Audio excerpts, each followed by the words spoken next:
નમસ્કાર, આપ જોઈ રહ્યા છો spark today news. Air India plane ક્રેશની ઘટનામાં આણંદ જિલ્લાના 33 લોકોએ જીવ ગુમાવ્યો છે। અમદાવાદથી ડીએનએ ટેસ્ટ કરાવ્યા બાદ એક મૃતદેહ પરિવારને સોંપવામાં આવ્યા છે। આણંદ જિલ્લાના રામનગરના મહેન્દ્રભાઈ વાઘેલા પોતાની પૌત્રીને મળવા લંડન પ્લેનમાં જઈ રહ્યા હતા। મહેન્દ્રભાઈ વાઘેલા પ્રથમ વખત પ્લેનમાં મુસાફરી કરી રહ્યા હતા। મહેન્દ્રભાઈ વાઘેલાનો મૃતદેહ આજે તેમના વતન રામનગર લાવવામાં આવ્યો। મોટી સંખ્યામાં સગા સંબંધીઓની સાથે લોકો મહેન્દ્રભાઈ વાઘેલાની અંતિમ યાત્રામાં જોડાયા હતા। આણંદ જિલ્લાના સાંસદ મિતેશ પટેલ, આકલાવ વિધાનસભાના ધારાસભ્ય અમિત ચાવડા, જિલ્લા કલેક્ટર, જિલ્લા પોલીસ વડા સહિત જિલ્લાના અગ્રણીઓ મહેન્દ્રભાઈને શ્રદ્ધાંજલિ આપવા માટે પહોંચ્યા હતા। અંતિમ સંસ્કાર બાદ અમિત ચાવડાએ પ્રતિક્રિયા આપી। રાજ્ય સરકાર અને કેન્દ્ર સરકાર મરણ જનારના પરિવારને સહાય જાહેર કરે તેવી માંગ કરી। અમિત ચાવડાએ કહ્યું, રાજ્ય સરકાર અને કેન્દ્ર સરકાર મરણ જનારના પરિવારને 1 કરોડ રૂપિયાની સહાયની માંગ કરી। અમિત ચાવડાએ અમિતભાઈ, આજે રામનગરમાં પ્રથમ મૃતદેહ લાવવામાં આવ્યો છે।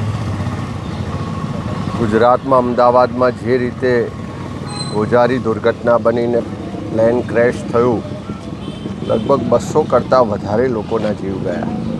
એમાં અહીં અમારા આંકલા વિધાનસભા મત વિસ્તારમાંથી રામનગર ગામમાંથી પણ મહેન્દ્રભાઈ વાઘેલા એક તરવૈયો યુવાન એ પોતાની કારકિર્દી માટે ખૂબ મહેનત કરતો અને પરિવાર લંડન હોય મળવા જાય ને એવા સમયે આ મોતના મુખમાં એમને ધકેલાવવું પડ્યું છે।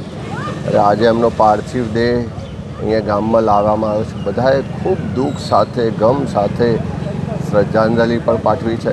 અને આપ સૌ જોઈ શકો છો કે સમગ્ર ગામ ને સમગ્ર વિસ્તાર આજે દુઃખમાં છે। ને જે પણ મૃતકો છે બધાના પરિવારજનો પણ ના સહન કરી શકાય એવું આફત આવી છે, દુઃખ આવ્યું છે। અને પરમાત્માને પ્રાર્થના કરીએ કે દરેક પરિવારને આ દુઃખ સહન કરવાની શક્તિ આપે। સાથે સાથે સરકારને પણ વિનંતી કરું છું કે હજુ પણ પરિવારો પાર્થિવ દેહની રાહ જોઈ રહ્યા છે। લાંબો સમય થયો છે ત્યારે ડીએનએ મેચિંગની ને બાકીની જે પ્રક્રિયા છે એ ઝડપી કરવામાં આવે। સાથે સાથે અનેક યાત્રીઓ એવા પણ હતા કે જેની આર્થિક સ્થિતિ એટલી સદ્ધર નહોતી। ત્યારે રાજ્ય સરકાર અને કેન્દ્ર સરકાર બંનેને વિનંતી કરીએ છીએ કે આવો ગોઝારો અકસ્માત દુર્ઘટના બની હોય, અનેક લોકોના જીવ ગયા હોય, તપાસ તો થશે કે કોની ક્ષતિ હતી કે શું થયું, પણ રાજ્ય અને કેન્દ્ર સરકાર બંને આ જે પણ મૃતકો છે, ઘાયલો છે, એમના માટે આર્થિક સહાય આપે। આર્થિક સહાયથી જે જીવ ગયો છે, જે પરિવારનો સભ્ય ગયો છે, ક્યારેય પાછો નહીં મેળવી શકાય, પણ પરિવારને મદદ મળશે, થોડી રાહત મળશે।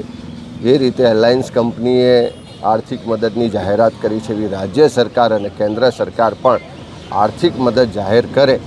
એક પરિવારને 1 કરોડ રૂપિયા, જે પણ મૃતક છે એને 1 કરોડ રૂપિયાની સહાય રાજ્ય અને કેન્દ્ર સરકાર ભેગા મળીને આપે એવી અમે સરકાર પાસે વિનંતી પણ કરીએ છીએ।